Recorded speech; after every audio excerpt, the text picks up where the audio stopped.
I want to make art that isn't, you don't have to spend a lifetime reading about in order to understand it. I mean, it's a quick take, one-liner. And secondly, I'd like to have people get a little bit of fun out of the deal rather than walk away from it scratching their heads.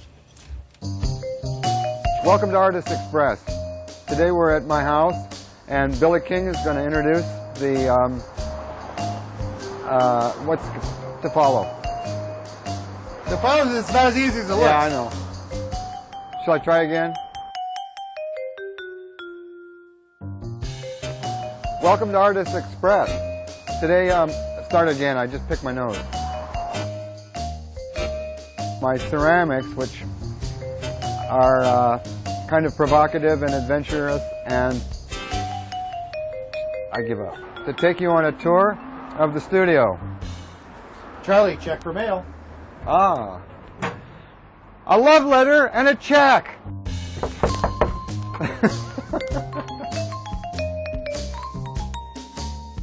Charlie Krafft. He's a brilliant artist. He chooses humor and irony, mystery and a painter's mastery to edge us along our way to a different, sometimes shocking perception of reality. For the last 10 years, Charlie's focus has been ceramics, first with disasterware, then the Porcelain War Museum, and now human bone china. He's at the top of his game. Amazingly, it all started with a Delft painting class of West Seattle ladies and Charlie Krafft. Charlie, it looks to me like you're actually doing bullets there. Yeah, these are the bullets.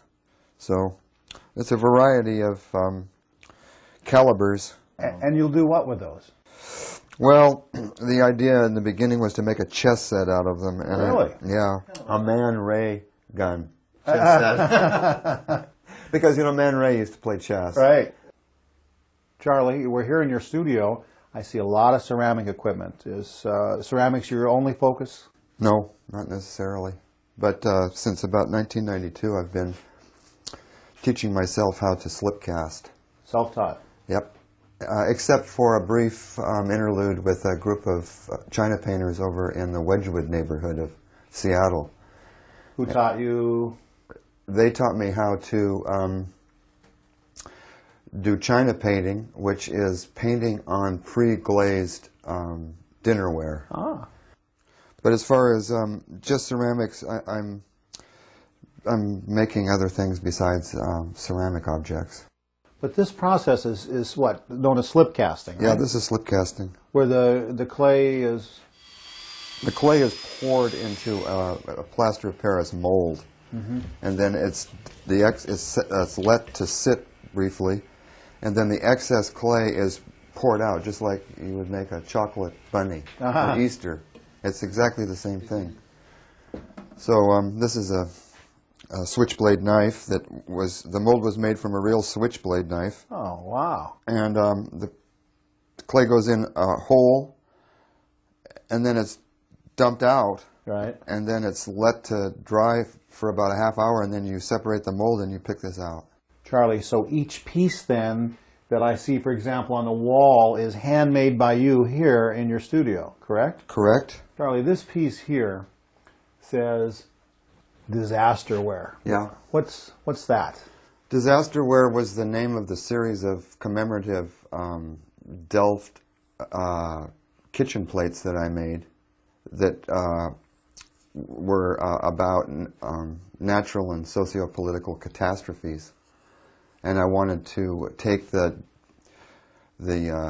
kitschy look of those Franklin Mint type plates that you can order from the back of the Sunday newspaper or in the magazines, and then turn it upside down. But I mean, is that serious art? What is that?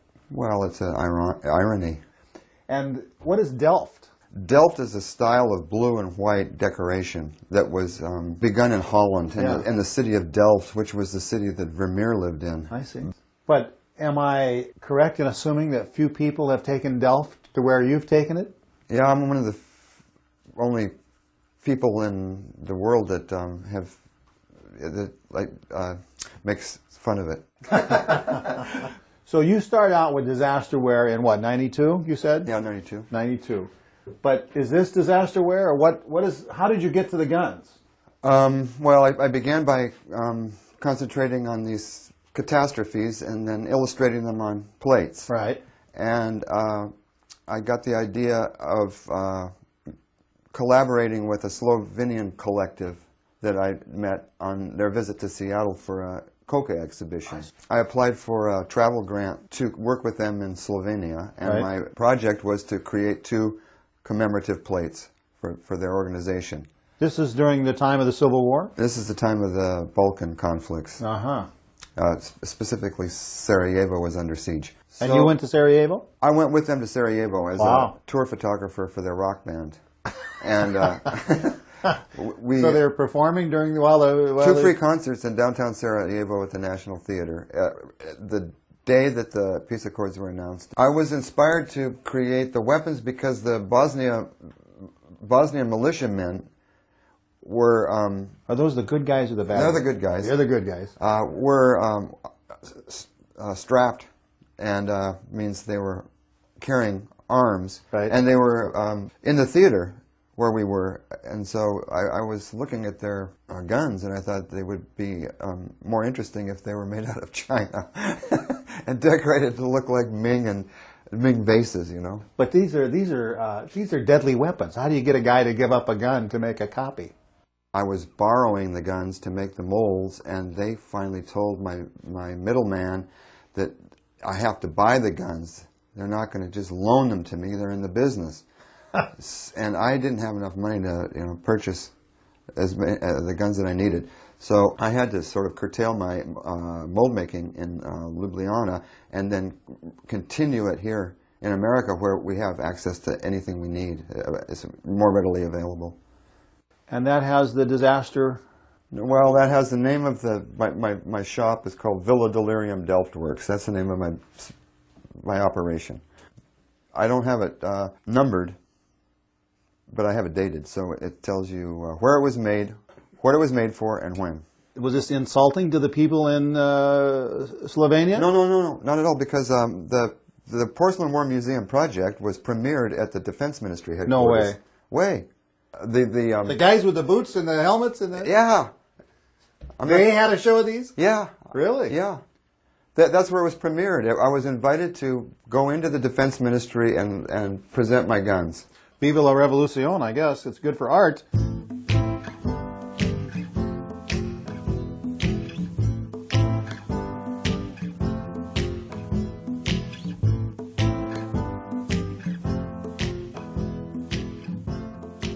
This is a piece of production china from a company called Buffalo Pottery, and it's a commemorative plate about Niagara Falls. These are everywhere. These are gift shop items. Yeah, this is souvenir stuff.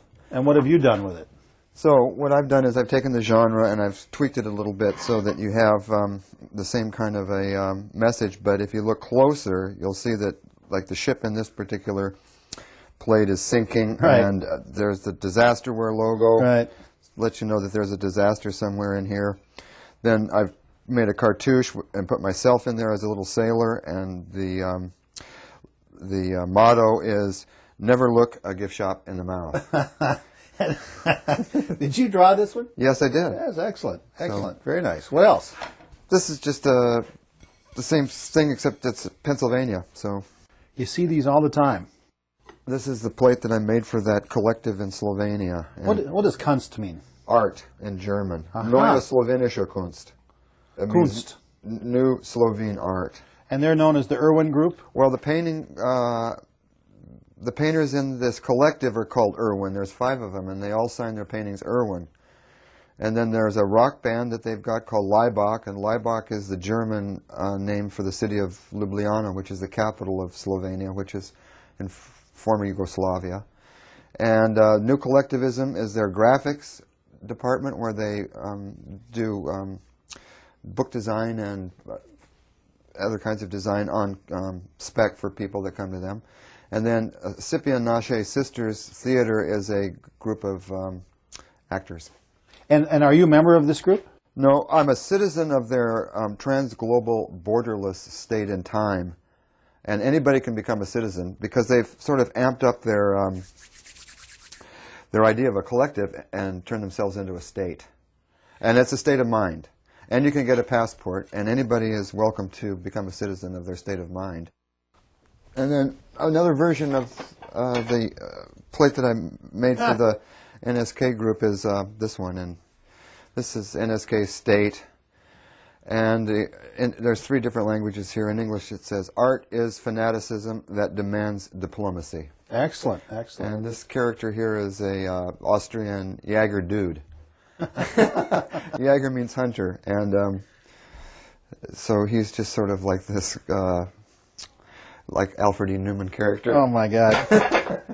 What's that one there with the dog? The dog is a collaged hobby decals, and people that are China painters can order these kinds of decals from companies that supply them with their materials, and I just use scissors and cut them up and reassemble them in odd configurations. Ready-made plate? Ready-made plate. Yeah, I don't make any of these plates myself. You can buy the blanks.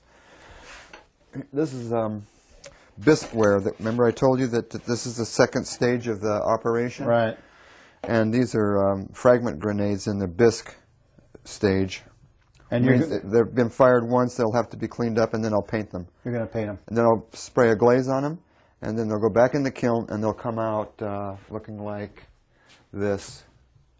All nice and shiny? Yeah. You know, they'll have the blue and the glaze on them. What's that? There's a bunny with a knife in its back now. What the heck is that about? Well, this is the Salminio bunny. And remember Salminio in the movie? Yeah, he was killed by the pizza driver. Yeah. Well, what? Really? In real life? Yeah.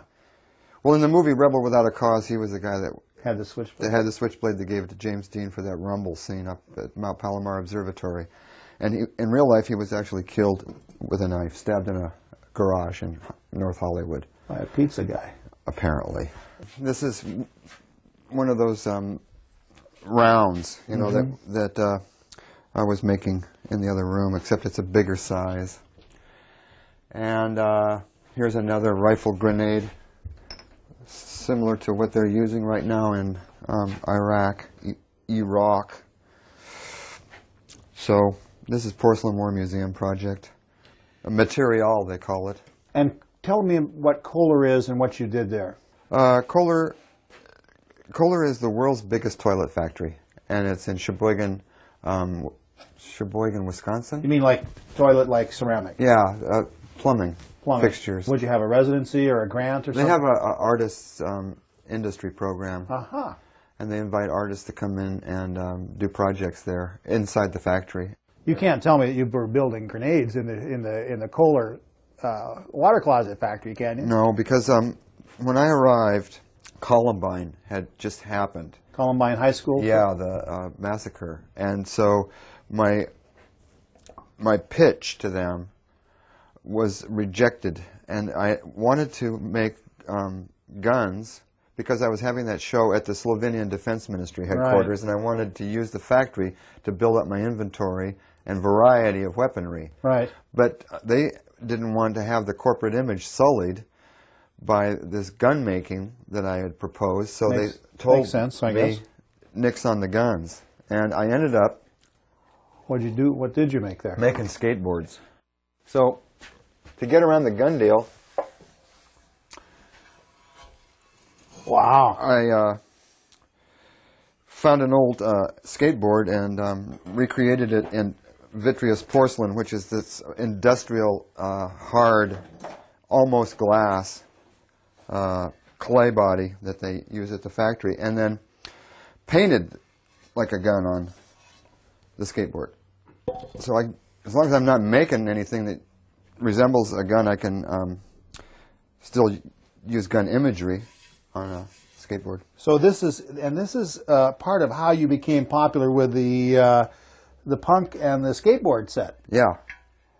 Yeah, they hadn't Show me another one. Alrighty. This is Master Lambden by Sir Thomas Lawrence, and it's a Victorian skateboard. Very, very interesting. With a picture of a Victorian portrait of some Excellent, little excellent. fellow. You had mentioned to me that you also were working with Spode when you were at Sheboygan. Oh, Spone. Spone. What is Spone? Spone is human bone china. Human bone. I've heard of cow bone china. That is what china is, right? Yeah. Well, no. The word bone china Right. references the fact that Josiah Spode added calcinated cow bone ash to his porcelain mixture in about 1789. Mm-hmm. And that acted as a fluxing agent, and it also gave this dinnerware that he was making translucency and extra sturdiness. So whenever you hear the word bone china, it's not about the color of the stuff, it's about what's in it. And his name was Spode? His name was Josiah Spode, S-P-O-D-E. So is there such a thing as Spodeware? Yeah, there's a factory in Stoke-on-Trent in England about 4 hours out of London, and you can go, and that factory that he created in the 18th century is still making this high-end, beautiful English dinnerware. And so what's Spone? Well, Spone is human bone china, and I've taken...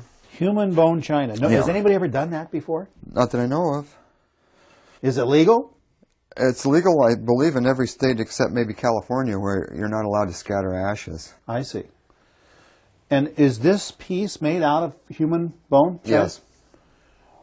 Is the person's name on here? Well, this is a test that I did with some anonymous ash that was provided to me by a caretaker at a funeral parlor in Seattle. And this was unclaimed boxes of what they call in the mortuary business cremains. I see you have a box up there that says cremains. Is that... Well, these are individuals whose families have brought me their cremains for reconstituting as Spone objects. I took the name Josiah Spode and combined it with the word bone and made my own product up called Spone. So that's when you come back from the crematorium, you get a little box usually, and it could. This is like just the generic box that the stuff comes in the ash. So now this is a fellow named Fred Reed who was a POW in World War II, and his family wanted me to recreate his ashes as an infantry helmet. The family asked you to do that? Yeah. That is amazing. So see, Fred's, I'm not quite finished. You're not pulling my leg. No, I'm not. I'll hold that. All righty. This is his private first class, Fred Reed. That's his serial number. He was in the 106 Golden Lions at the Battle of the Bulge. Amazing. And all of that information will be painted on the helmet. By you? Yeah, with his birth date and death date there. And then if there's any excess ash that needs to be used, I can secure it inside. And then the family can have this on the mantle and pass it down through the generations. Is this the mold then that you're going to use this? No, this is the helmet. Is some of this in there? It's a test run to make sure that I can do it. And right. I haven't made. This is a porcelain helmet, not a Spone helmet. Okay, but if it works there, it's going to work. Oh here. yeah. See, this proves to me that it's going to be doable. This has been done. This is Joseph Desmond Fitzgerald. And his widow brought me his ashes, and he was involved with Rajneesh. Remember Bhagwan Sri Rajneesh? Yeah. Well, he was a Rajneeshi, and she wanted him recreated as a Ganesh. Really? Yeah. I thought this was a trinket. I had no idea. No, that's him. The Ganesh is made out of Spone, human bone, china, with the rest of his ashes sealed inside and then dated. But tell me something. Are you actually going in the Spone business? Yeah. I'm going. What do you mean, yeah? Are people going to be sending you? And I just showed you that. I have, like, Robert Thornberry is here. He was a veterinarian that's going to be a bulldog. People, his family wants him to be a bulldog. Yeah, they asked me to do a bulldog. I've seen it all now. So, all right. that's Thornberry. We got Reed, and then there's a guy named David McCann, and Yeah. he's going to be an absolute vodka bottle. This is McCann coming up. I mean, I know it's reverential, but on the other hand, this is pop. This is iconography gone to another dimension. Yeah. The Seattle Arts Commission, before they were absorbed into that new bureaucracy, whose name escapes me. Cultural arts, something like that. Bureau, something. Yeah. They gave me a special projects grant to launch the idea of the human bone china Right. at the Butterworth Columbarium at Mount Pleasant Cemetery on Queen Anne Hill.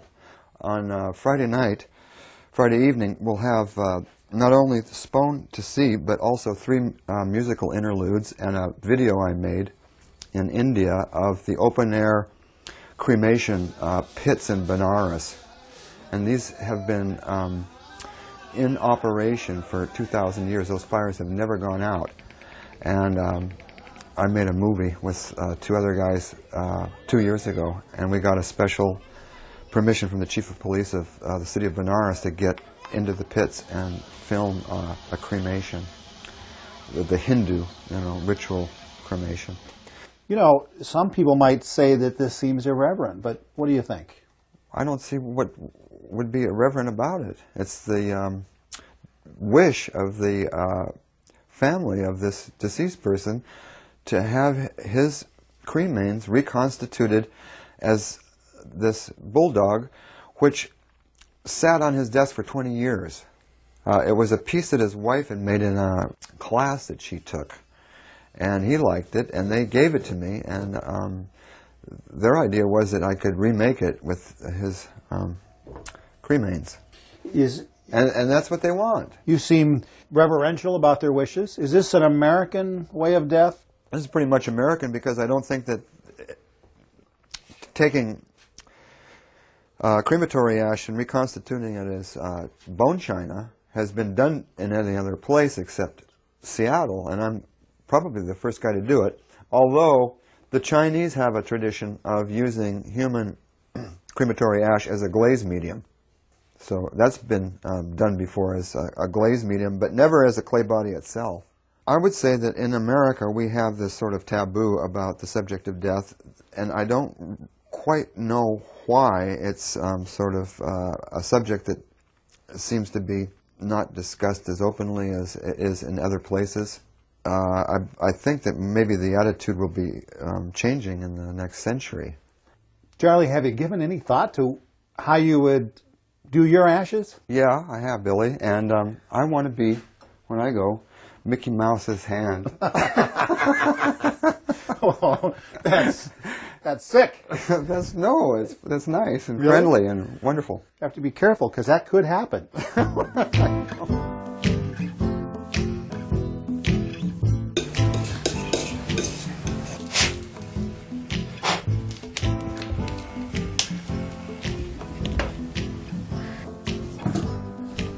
This is all be Wow. Porcelain War Museum. And they have a particularly decorative look to them. Oh yeah, this is the willow pattern, which is the most reproduced china decoration that's ever been done from the time that they first began using copper plate engravings on ceramic surfaces, and then it went into decal making. It still remains the most popular pattern that you can find on dinnerware. And it's Chinese, but it's not real Chinese. It's sort of a European take on Chinese imagery. Which is what, Oriental? Well, they call it chinoiserie. Ah, chinoiserie. Yeah. You know, I saw these, Charlie, by the way, in New York at a gallery on West 57th Street. So Yeah. you're everywhere.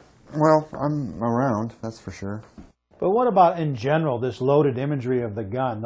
You're making light of, even with making light of death, you're playing with some very strong imagery, and people must have reactions to you and your art that are unpredictable. Yeah, it's unpredictable. And some people are offended, and other people are fascinated.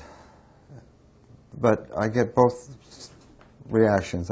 People have told me that I'm pursuing imagery that should probably be left alone, and other people are excited about it. this is not the only time you've had some subject matter that's been controversial. What was the reaction to the Smash the Chihuly? Was that... Well, now, because Seattle was completely Chihuly happy, there were lots of people that thought this was sacrilegious. You can't do that to a work of art. Win the raffle and then smash the Chihuly. Yeah, you won the Chihuly, but you couldn't leave the premises with it whole. You had to break it. And what about the Mystic Sons of Morris Graves? What's going on there? Well, the Mystic Sons of Morris Graves is another sort of entertainment approach to art appreciation. Morris Graves, at one particular time, was like the only show in town.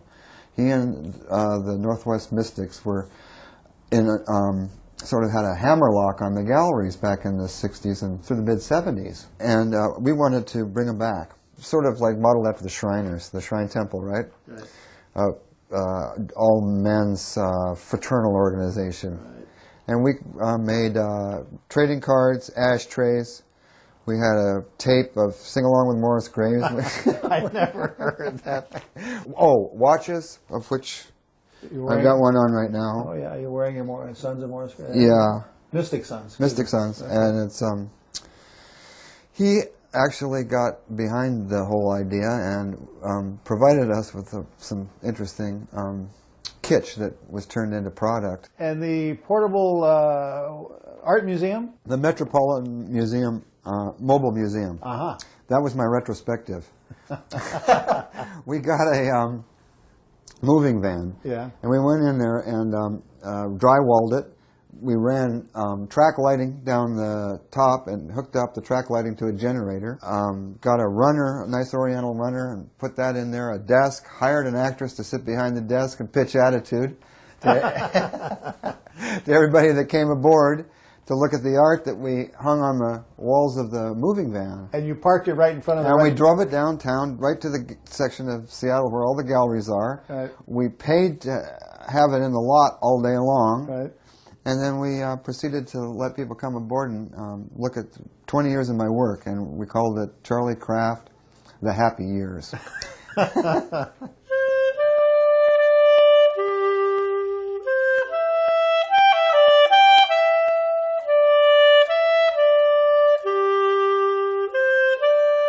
You know, it's a final resting place, but you're actually starting Spone here. Well, I started it in my basement. But as a presentation. We're going to launch it. We're going to launch it, yeah. Yeah, here. Do you see yourself as doing Spone forever? Is this your final project? No. I don't want to become an employee of my old ideas. So I'll probably move on to some other project. In ceramics? Yeah, well, no, it could be in any medium. Maybe painting, maybe ceramics, maybe writing. And I'm not quite sure where. You have an audience for the armaments, you have an audience for the Spone, you've kind of pushed the envelope of ceramics and even good taste at times. And that has created a very large audience for you that you maybe didn't have before. You're in the magazines, you're in museum publications. You can't like eat those magazines, Billy. I mean, it all looks fine on paper, but you've seen the way I live. Yes. It hasn't changed in 32 years. So fame is not paying the dental bills? No, it's not. I'm still trading for, whatever it is I need. All right, Charlie. Well, thanks. It's good to be here. Thank you. Yeah, you're welcome.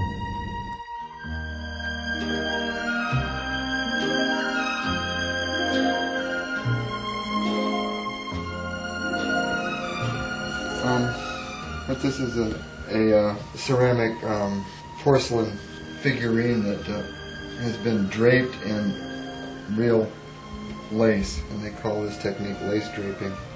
And I took a class. We each made a doll, and this is mine, and her name is Splendora. And my teacher, Vivian Hussle, told me that my bow was full of action.